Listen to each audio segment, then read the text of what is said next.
Today we will be joined by Miss Deborah Sullivan from Florida A&M University, affectionately known as FAMU. And she is a part of the CEDAR program and for our students with disabilities. An awesome, amazing woman. So I'm so glad that she was able to join us this afternoon. And so I'll just go over a few housekeeping elements for us. If you have any conversations that you would like to have with us, please use the Q&A feature located at the bottom of your webinar window. We'll be monitoring your questions through the presentation.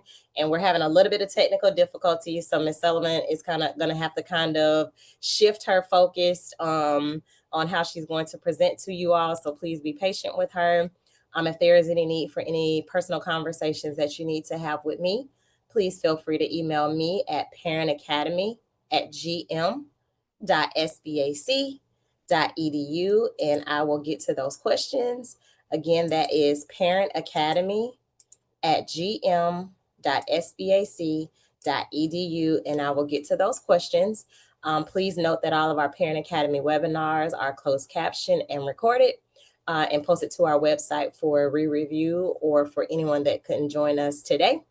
And so I will turn it over to Miss Deborah. Hello, Miss Deborah, and thank you for joining. Thank you for having me. It's my pleasure, really. I apologize. For some reason, my PowerPoint is not responding. Every time I click on something, it just doesn't work. But fortunately, I've been doing this for a few years, so I pretty much know my PowerPoints by heart. And so I will definitely send the materials to Miss Tina when I'm done, so that she can share them with you. Center for Disability Access and Resources, we're otherwise known as CEDAR on campus. Pretty much everyone says CEDAR. So if you ever hear that term, that's us. We service over 800 students on our campus and other programs outside of campus, like the College of Law satellite campuses. We have a couple pharmacy satellite campuses as well. Students are a range of disabilities, right? They can be cognitive impairments, psychological, and physical. And it's a broad range. It's much broader than what you're used to probably at the pre-K-12, because medical conditions like, of course, like cerebral palsy, muscular dystrophy, things like that, sickle cell, irritable bowel syndrome, Crohn's disease, significant asthma, significant diabetes, vision, hearing, all those types of physical and medical disabilities can be considered for our services. And then things like the mental health arena, right? Anxiety, depression, bipolar, schizophrenia, those are all considered disabilities that may be eligible for our services. And learning disabilities, ADHD, traumatic brain injuries, some of those, autism, spectrum disorder, all of those are considered for our services as well. And students, in order to become eligible, first they have to be admitted to the university and enrolled, and then they can provide their documentation of their disability to us. They do it on our online portal, and everything is pretty seamless. We do everything electronically. Professors get letters of accommodation through the online portal so that they know they have students that may require some academic accommodations. Common academic accommodations are extra time on tests and quizzes, alternate test site, recording of lectures, copies of PowerPoints. There may be attendance consideration needed. There's a variety, but it's all dependent on each student's disability and how it impacts them. We also do housing accommodations for, especially for students with medical issues or mobility issues. So example, they might need a first floor room, or they might need some type of a single room because of a medical condition and they have a lot of medical equipment. Um, those are different types of housing accommodations. And we also do the emotional support animal certification eligibilities, so that students can bring an ESA on campus, not a pet, but an ESA, right? Um, and we do have a mobility van. So during Monday through Friday, our business hours, if we have a student with issues with mobility or a significant medical condition that is impacted by, say, the heat in the summer or the exertion of walking up. If you haven't been on our campus, it's very hilly.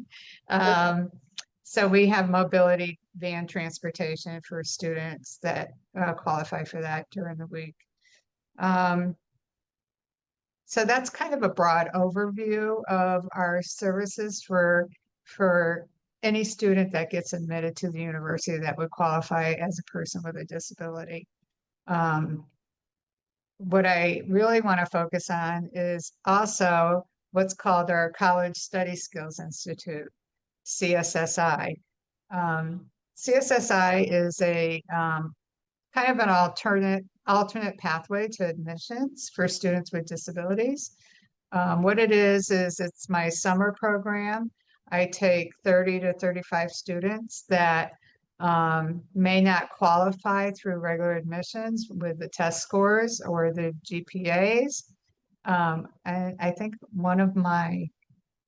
I think if I can share my screen and close that, I, let's see if this will work. Hold on one second.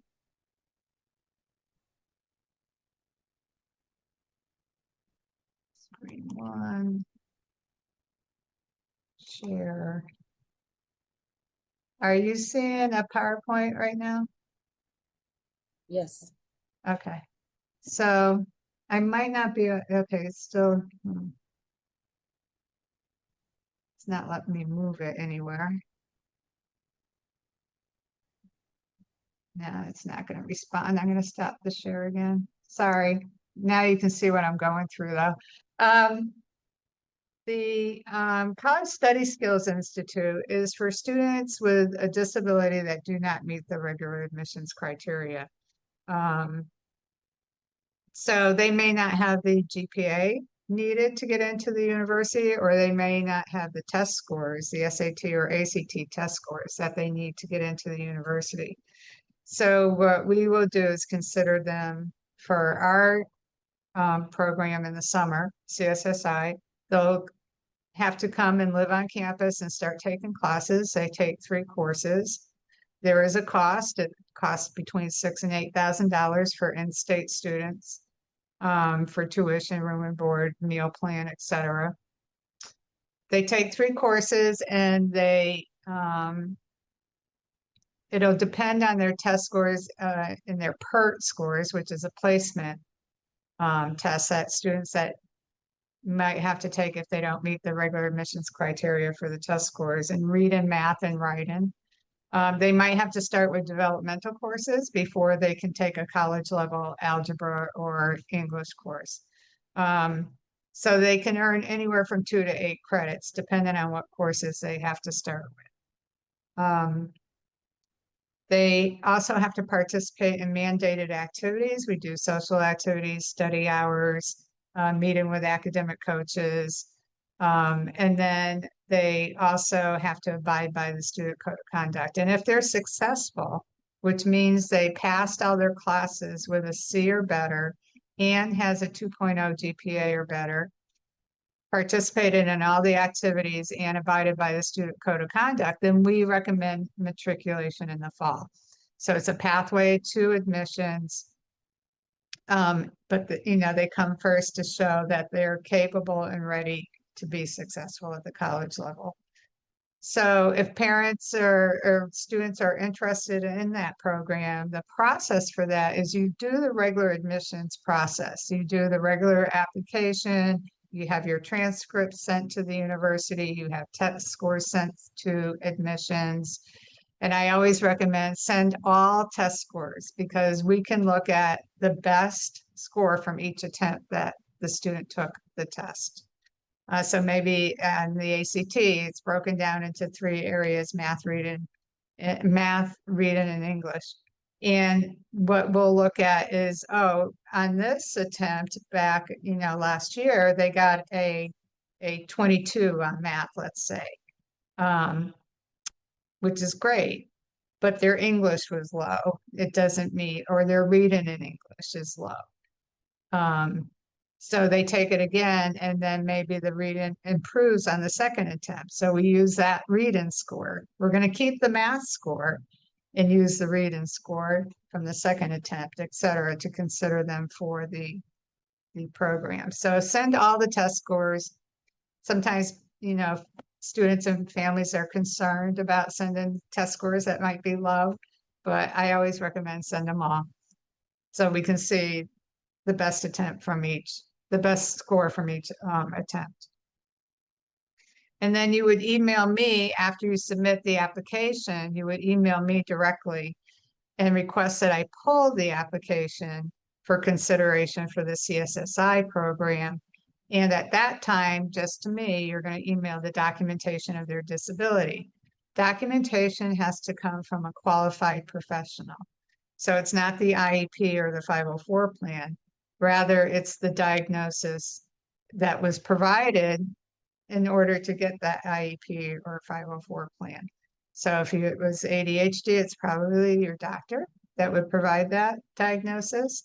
If it's a specific learning disability, then they probably had a psychological education evaluation done by the school in order to get that designation. We would need that evaluation. And the caution is the evaluation has to be from middle school or later. So middle or high school evaluation, not elementary. And the reason for that is we're looking for an evaluation that's done on adult scales rather than child scales. That's only for the specific learning disability. And then what I do is I pull your application, the application of the student. I start an application package. And once I have all the information, I have the documentation of the disability. I can see in the portal that the test scores and the transcripts are there. And then I can take that and send it to my committee, the packet for consideration for the summer program. So I really wanted to make sure parents were aware of that we have that available. We're the only one in the state that has something like this, where we'll consider students in more than one deficient area. Some universities have a like Summer Bridge program or something similar, but they will only look at applications that are deficient in one area. So you could only be either if your GPA is low, but your test scores are really good, they might consider you.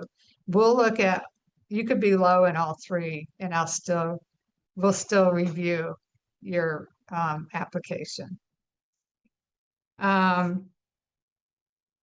Let's see, what else? The one other thing I wanted to just talk a little bit about is preparation for college. Because it's quite different accommodations at this level and the expectations of students than it is at the pre-K 12.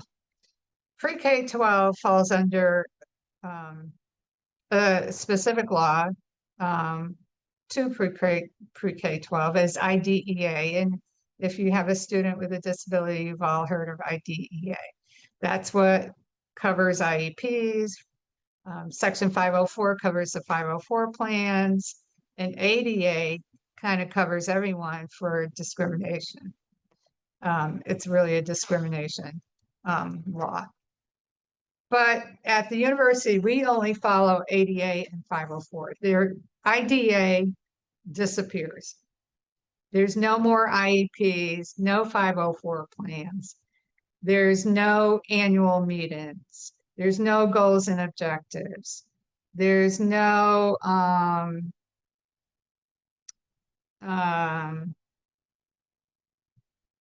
what else under IDA that you guys have? I'm trying to think. There's no evaluations. All of that goes away at this point because IDEA does not cover post-secondary higher ed.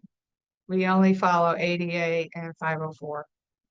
Um, so often parents will say, well, I can send you their IEP. Well, you can, but it's not going to pertain to us in any way.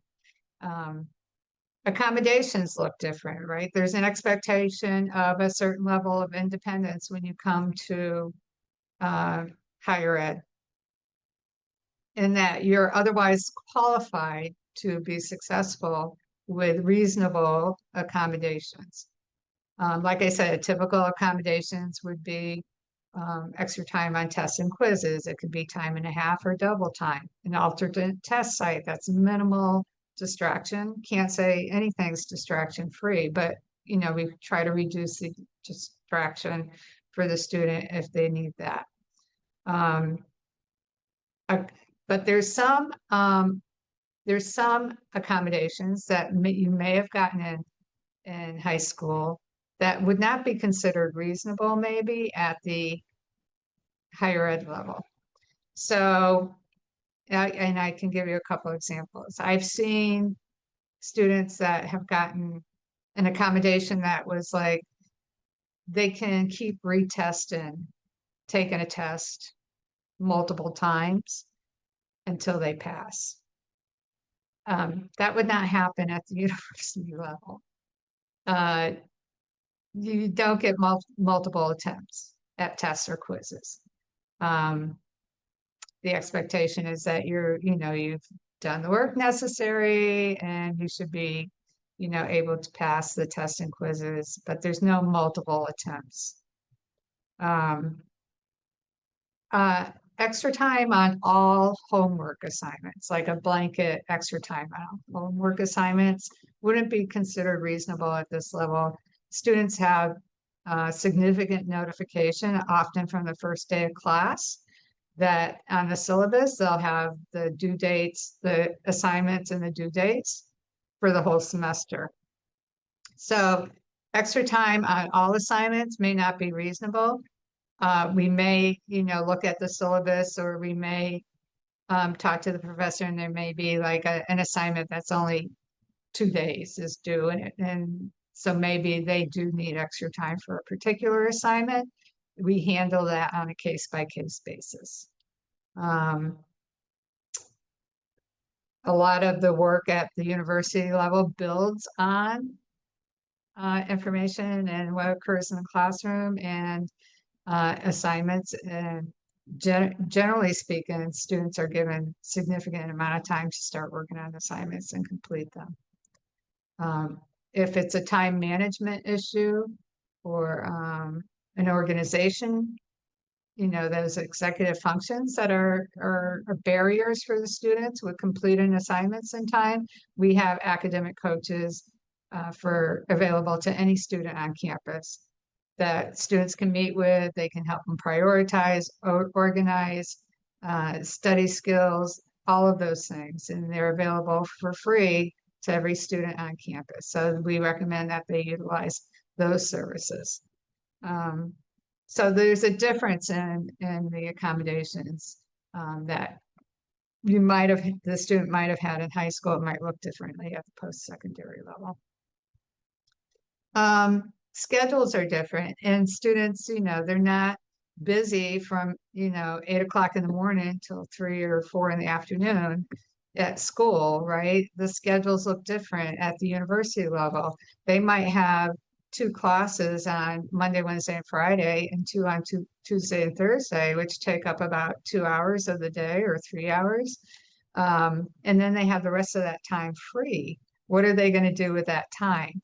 And it's going to be key that they understand that part of that time they need to be doing their work and studying and preparing. They say there should be 2 hours of study and homework preparation for every credit hour. So if you have a 3 credit course, you should be doing 6 hours of preparation for that course every week. And the same now, if you have like 4 courses, that's 12 credits, that's 24 hours of preparation a week. So they have to get used to managing their time wisely as well.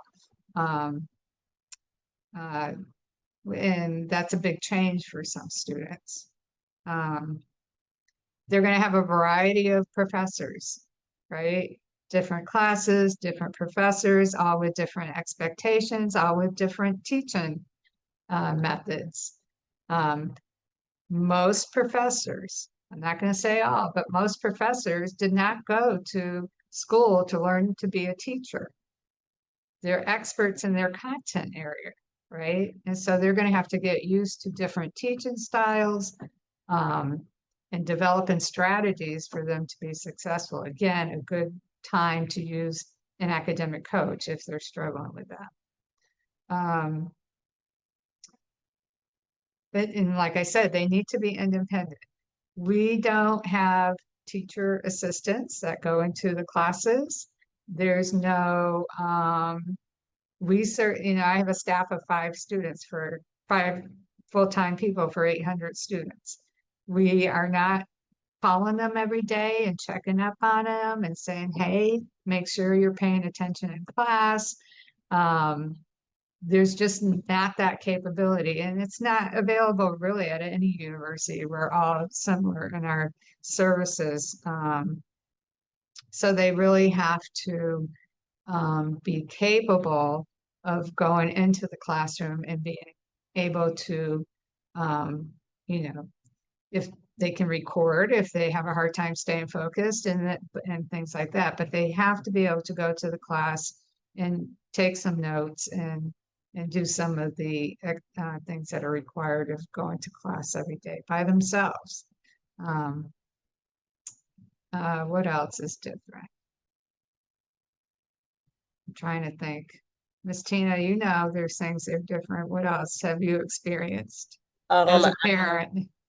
I think that making sure that your child is advocating for themselves Yes. um, through the whole process, because even though they have some of those accommodations that the teachers will follow or professors will follow, they still need to advocate for themselves. If they see where they're getting behind or see where they need that extra help, come to you all and talk to you and let you know, because no one's going to be monitoring whether or not their grades look right, or if they Right. really need that extra time. Like the professor is not going to come to them and say, hey, I know you need extra time.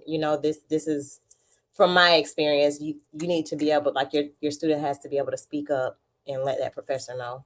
Yeah, advocating for themselves is critical. And we work on that over the summer if they come in through my summer program. But it's critical, again, because we're not with them 24/7, and you as a parent are not going to be with them 24/7.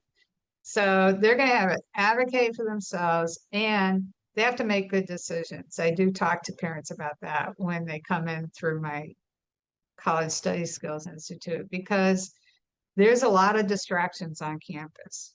You're coming into a place where there's, in the fall, there's going to be 9,000 something students on campus. Um, it's a college town. And I'm not trying to scare anyone from coming. I'm just saying the reality of going to college is that there's parties, there's bars that cater to college students. Um, we have another 40,000 students right next door at FSU. And then we have a very large community college in Tallahassee as well. So um, within campus and outside of campus, there is a lot of distractions, and they're going to have to make decisions about, when is it okay for me to go out and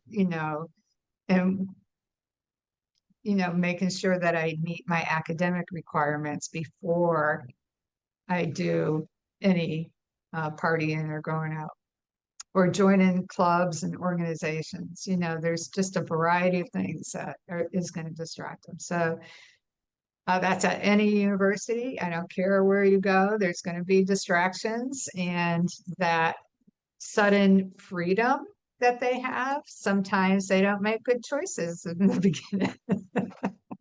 So it's really starting to prepare them. The earlier you can work on that, the better. Yes. But that independence and that being able to advocate, one of my biggest frustrations is that the students don't check their emails, or they don't read them completely. They look at the subject and think that they know everything that's in the email. So trying to get them in the habit of checking their emails is critical, because that's how, you know, the majority of their communication on campus is going to come through email. It's through their famu.edu email, not their Gmail or Ymail or the AOL or whatever. So those are just some things that that you should be aware of, that when they start post-secondary, there are going to be some transitions. Even as a student with a disability, that it's going to be different for them. Do we have any Okay. questions yet? We do. It says, how much did you say the cost for summer was? The summer program, if you're in state, it's going to be between $6,000 and $8,000. You're paying for tuition, room and board, books, and then there's a bunch of these little university fees that are added on every semester. Um, I forget what they are, like technology, recreation. I don't know. There's this. I look at student accounts and I'm like, you have probably about $200 or $300 in these extra fees. Um, every semester, but generally speaking, it's between $6,000 and $8,000. A lot of it, the change would be, how many credits you're taking and how many, what kind of meal plan you get and things like that. And please, please, please, I would tell you to, with that, between that 6 and 8,000, please have your students apply for not only financial aid, because I don't think that kicks in until the fall, because summertime they usually don't pay, but those scholarships that your students apply for, that can help cover a lot of that cost. They just have to apply for those scholarships. If you are in Alachua County Public Schools, because I know my webinar was shared out to a lot of different cities. And so just make sure that your student is preparing themselves and getting those scholarship dollars in, because that is very, very important. Most times those scholarship dollars, in my personal experience, actually came to my child. And so we were able to use that money in order to pay for those things that financial aid wouldn't have necessarily have paid for. So please make sure that you are doing those things. So Miss Deborah, we have, okay. And you do have to fill out a FAFSA, uh, Yes. federal financial aid form. Make sure you get those filled out early rather than later. If you are Pell Grant eligible, sometimes it'll cover a prorated amount of the summer program. Yes. And And financial aid, those applications opened up October 1. So if you have not done those things, please make sure that you get on that and fill those out. If you need help, again, that Parent Academy's email address is parentacademy@gm.sbac.edu. And I will put you in contact with someone that can help you fill those out that I partner with. And then if you're going to attend a summer anywhere, whether it's at FAMU or any other school, you have to do if say they're coming this summer, 26, you have to do the 25-26 FAFSA that covers summer. And then the 26-27 FAFSA that covers fall and spring. Yes. And so, and I was supposed to tell you that although I am one of your favorite parents, I do Yes. another favorite parent, which is Miss Lawrence. And Yes, she's actually joining us today. So she said, please also share the OOS cost for the summer. the It says OOS.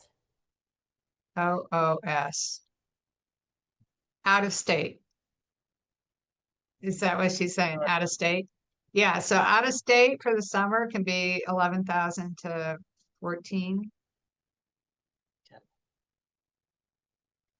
And then it says, what are some ways parents can teach ninth through 12th grade self advocacy now while still in high school?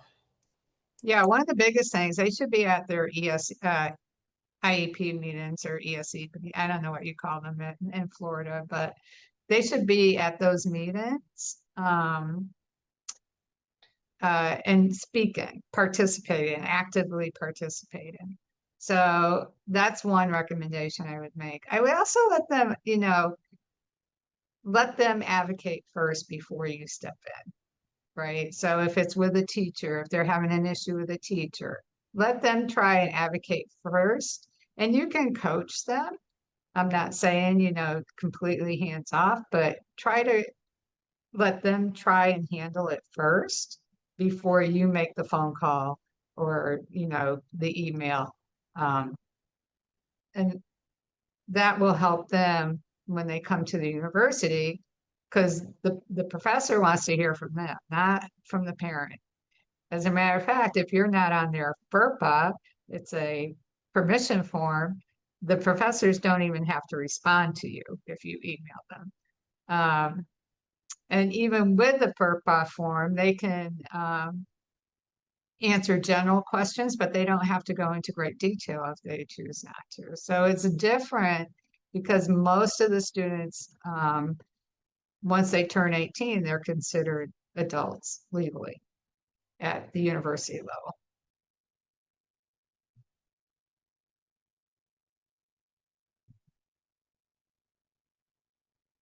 All right. And then it says, can you speak a little And bit? then, and then I would also, the last thing I would say is, think about the accommodations they're getting in high school. Are there, are they over accommodated in any way? And especially based on what you've heard me say about accommodations at the post-secondary level. So if they're getting extra time on all assignments, maybe you want to revisit that in their junior and senior years to start scaling that back so that they start to get used to that. If they're getting an accommodation like multiple attempts on tests or just some of those accommodations that maybe at this level would not be considered reasonable, you might want to relook at those and see if they can be scaled back a little. Okay. And then can you speak a little bit more about organizations that support executive functional deficits or functioning Mm-hmm. deficits? So um, at here at the university, we have academic coaches. And the academic coaches, like I said, are for any student. They don't have to have a disability, but they really focus on time management skills for students, prioritizing, um, using different strategies and some of it. And we do some of that with students as well. You know, supposedly, the students are, this generation is tech savvy, right? But they're really not. They're social media savvy. So some of them don't even know how to use their calendars where they could be useful with organization, reminders, some of the things, apps that are on their phone that could help them. They really don't know how to utilize that effectively. Um, but they also do the academic coaches also work on study skills with the students because some of them still may not be proficient in note taking or what's important and what's not, as far as what to study, um, things like that. So we encourage students to take, there's a lot of resources on campus, right? There's lots of tutoring available. There's the academic coaching that's available. Um, there's tutoring in every subject matter that, in the math, sciences, writing, that's available on campus. And so and that's what I mean about some level of independence too. We can introduce the student to all these resources, right? But we can't make them go. Um, that's their choice. And so it's getting the students to recognize the importance of making the right choices. Hey. And so I would kind of add on to that because I have a student that is a part of the CEDAR program, and I would just say know your student. So if you know that they have what it takes, even though they have whatever the disability is, if you know that your student is one that can go and flourish when given an opportunity to, just you know you just have to back them, but let them know that, hey, this is something that you want to do. I am here to support you. Miss Deborah and her team definitely there, definitely available. I've been on several calls when my child has went in to speak to them, and I'm on speaker, and we're having this conversation to make sure that all parties involved, are on one accord and helping the student succeed. But I would just say, know your student, because you are not going to be in Tallahassee. I always tell my child, when she first started, hey, Miss Deborah's going to know and she's going to find out. So if you are out hanging out and you're not doing your work and say you need accommodations to fix this problem, don't expect her to look at you and say, oh, poor you. No, if you were hanging out and not doing what you were supposed to do, just know that nobody's going to look at your disability as a emergency. And so I definitely say I was very, very real with my child. And she has flourished and done amazing things so far on campus. You wouldn't even know that our students have disabilities because that is just who they are. But I would just say, know your student and know that we are spending some money in order for them to go there. So again, scholarships apply. And if it's anything I can do to help you with that, please let me know. But if you have any additional questions, please let us know before Miss Deborah pops off. And I'll definitely make sure that Miss Deborah, can you put up your contact information on one of those slides, just if they can just see it, so they can at least take a picture of it. If Um, I can get it to move to that slide, hold on. I don't know if it's because I have Zoom on at the same time, but I've never had an issue with my PowerPoints not working while Zoom. Um, well, it's not moving. My direct line is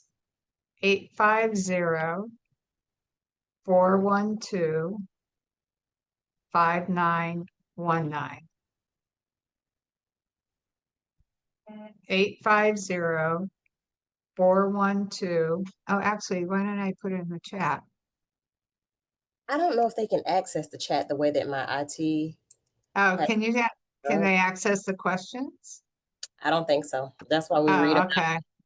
Yeah, from Okay, so again, 850-412.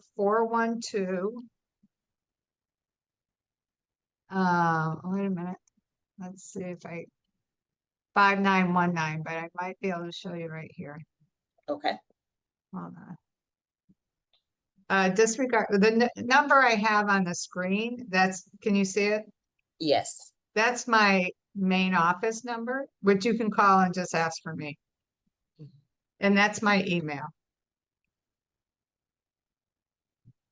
And then my direct line is 850-412-5919. So either phone number you can get to me. I'm pretty good about answering my phone, and if I'm not available, I'm good about getting back to people. Yes, she is.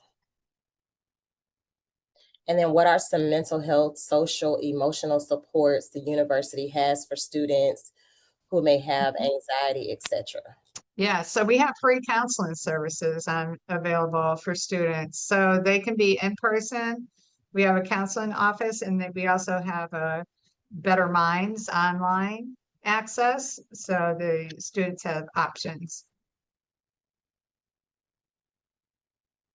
So,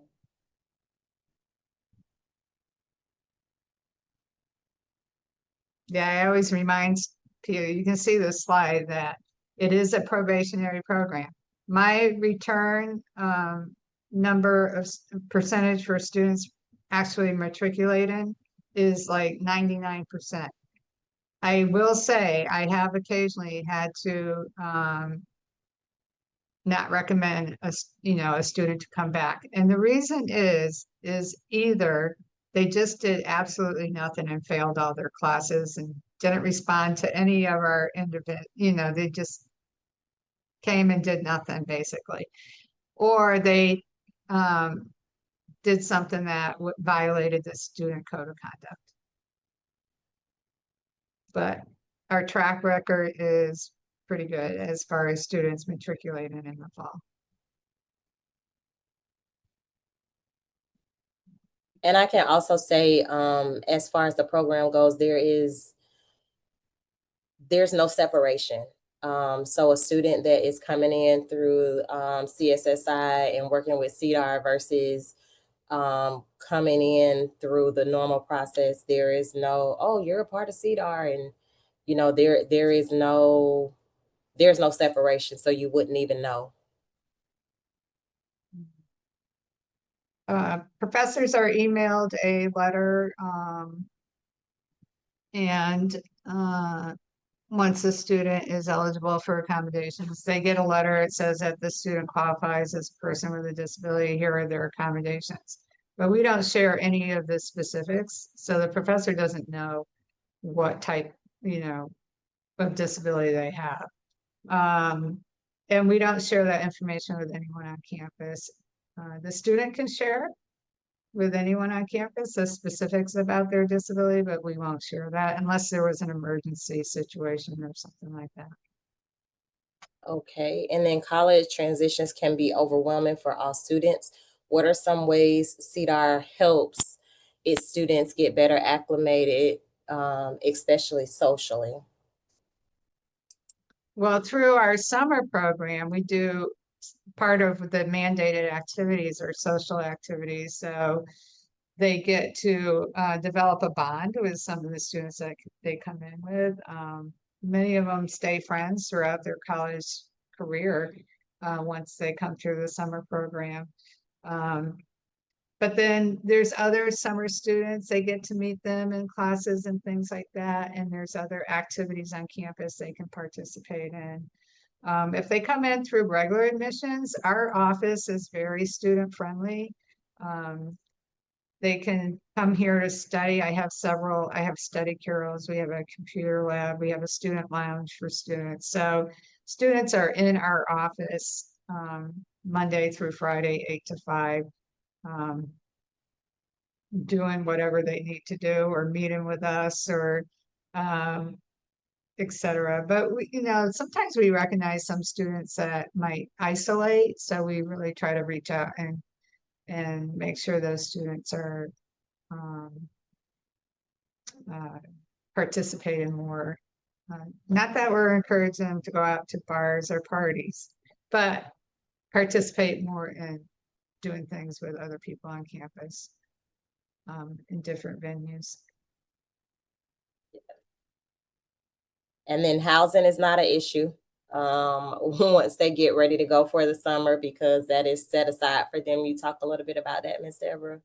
Yeah, so summer, they do set aside housing for me. So like I say, I take 30 to 35 students, so they'll hold rooms for me for our cohort.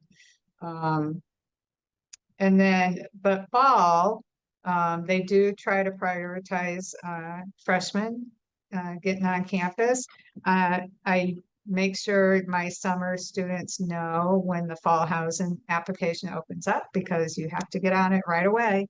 And make sure you get that application done. Because it is, especially with the cost of living lately, housing on campus has become um, more desired than in years past because more juniors and seniors want to live on campus now because of the cost. We just opened up two more large residence halls this past semester. So we have about 700 or 800 more beds than we did last year. But the key is to get that application in right away. And okay, so I know that early applications would have been due, I think it was November 1st. First, yeah. And so if they did not put in that November 1st, when should they apply? And then if they can still apply now, would they contact you and let you know that they've applied, or do they Mhm. wait until the next deadline opens or the next application Now deadline? that, let me know that you applied, like a wait, like a mm, 3 to 5 days after you submit the application, because I won't be able to pull it right away. If you just submit and you tell me the same day, I won't be able to pull it. So I always ask that you wait a few days after you apply and then email me um, to pull the application, because I can still, even though it may not be the next decision day, I can still pull the applications and start the process. And we do a roll-in invitation. So I take students as, we review the applications as they come in. Last year last year was unusual. It really started early for me and I was full by January and I ended up with a wait list of about 30 students. And then I just stopped taking names for the wait list because I knew that it was unlikely that any of those students would be able to get in. I ended up turning away about 28 students that were on the wait list because usually it's very rare that a student will accept our invitation and pay the deposit, et cetera, and then decide not to come. So it's rare that I have anyone drop off. If I do, it's like maybe one or two students at the most. And then how much is the deposit? So for our summer program, it's a $250 deposit. And then that's in addition to admissions fees and all the other fees, et cetera. So our deposit is separate from anything that the university is going to ask for as far as admissions fee. I think there's like a $150 admissions fee after you're accepted, and you have to pay that in order to do a housing application. And then housing applications, you put a deposit down. Um, I think it's $200, but you can do it if you come in the summer, you would only pay that deposit once. So if you put it into terms for a parent that is told 6 to 8 thousand, so I guess if we break that down, it would be sort of application fee for admission, so that might be 150, and then the housing would be that probably about that 200 mark, and then the summer program would be the $250, and then everything else as far as like the housing, once you get housing, once you pick your meal plans, all of that stuff will go on to your Tuition. account, Hmm. and Hmm. so it wouldn't necessarily be due up front, but it No, would be, it'll be due at some point though. yeah.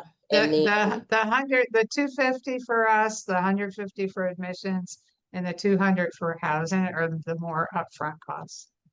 yeah, and then it'll be put onto that student account fee, Yeah. and then you'll have to get that paid down before they can register again for the new, Ah, for fall. Yeah, right. yeah. So even though it's 6 to 8 thousand, it's not upfront, dump it on the table and here you go. So you'll have time to make arrangements and get that paid before the fall comes around. Um, And so, but Miss Deborah will go through all of that stuff with you whenever Mhm. you guys apply and move forward in the process if that's what you guys decide to do. And Okay. just so, I mean, so you know, I already have one, two, three, four accepted students, invited students that have accepted our invitation.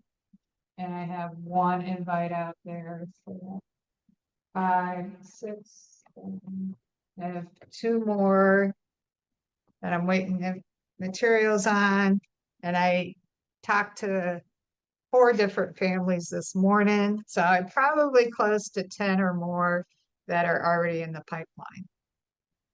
That's what I mean. It happens quick. And when that early decision comes out, December 12th, I get bombarded. So the moral of it, the story is go ahead and apply and go ahead Mhm. and get in touch with Miss Deborah now. So that way, you know, you can at least have the proper information that you need to move forward for your student and that you're not on the back end of the wait list. Mhm. And then requirements, Miss Deborah. So Yes. um, what are the qualifications as far as those testing scores? Because I know if they hit a certain threshold, they may not be eligible for the program because they would matriculate in the normal way. Yeah. So the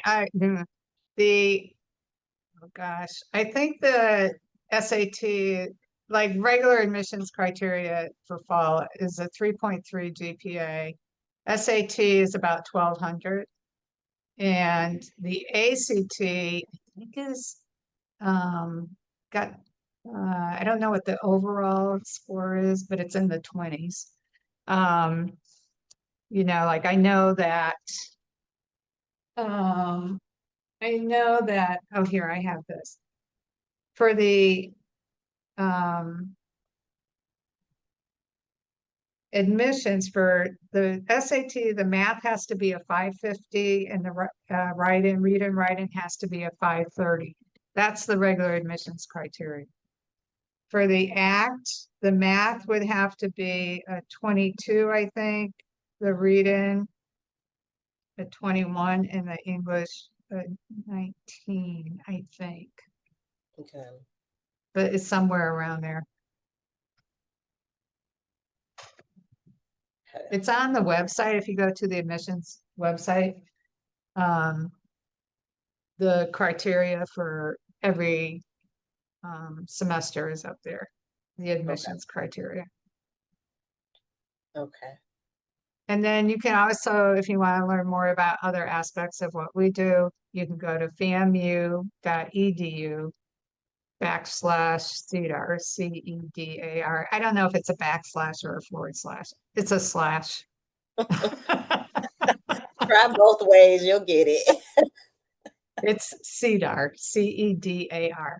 And there's a lot of information on there as well. There's not a lot about my College Study Skills Institute, but there's other information. All right. So I don't see any additional questions, and we're right about that hour lunch session. So I just want to thank you so much again for being willing to come on and discuss and provide my parents with some resources and the information for their students with disabilities. Again, I am a parent, so definitely if you have questions and you want to reach out, I'm definitely very transparent because I want our students to be supported in every way possible as they decide to journey on with their dreams of attending Florida A&M University. So, and I will definitely get you in contact with Ms. Deborah and help you through that process too. If there's anything that I can do on my end through Alachua County Public Schools, I'll definitely do so. And so thank you again, Ms. Deborah. I appreciate you.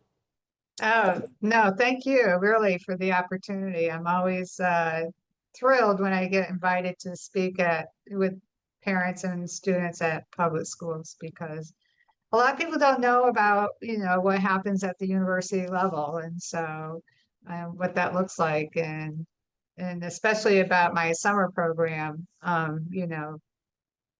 I've had so many successful students come through this program and graduate with degrees in just about I can't even think of it, not one of the colleges that they haven't graduated from. Engineering, pharmacy, PharmD, that's getting their doctorate, um, criminal justice, education, journalism, school of business. I could go on and on. They're in every single program and they have graduated and been successful and they came through the summer program. That's awesome. And for me, I really like the summer program because it gives them an opportunity to come to the campus and it's not so many students on Right. it yet. And Yes. and they do build those friendships. And I can tell you that I had to do like an emergency visit Mhm. for a health issue that my child had and was at the ER. And when I tell you it was so many CEDAR kids in the Mhm. ER waiting on us to get there, would not leave until after she was discharged. So I Right. absolutely can't say enough about the program. So it is, even though you are happy to be here, it is definitely it's a two-way street. I am so thankful for the program. So I definitely want to make sure that our parents know about it and know that their students will be definitely taken care of and in good hands with walking away and leaving them, with those disabilities. So that is super important for parents. So it is definitely my pleasure. And then if you guys need to contact us, you have both of our contacts. So please feel free to do so. I won't hold this any longer because you probably got to get back to work. So thank Yeah. you so much for joining. And I will see you back here on Thursday at 6 o'clock. And it is going to be about, let me tell you what my next webinar, because I host one every Thursday evening. So we will have Peaceful Paths, and we'll be talking about teen dating violence. So if you want to learn about that and want to be educated for your students and make sure that you know the signs and need tips, please join me back here on Thursday at 6. The same link works. So thank you, Miss Deborah. Enjoy the rest of your day. Thank you. Don't let me forget to get you those PowerPoints. I won't. I got it. Okay. All Okay. right. Bye. Bye. Take care, everyone. Thank you.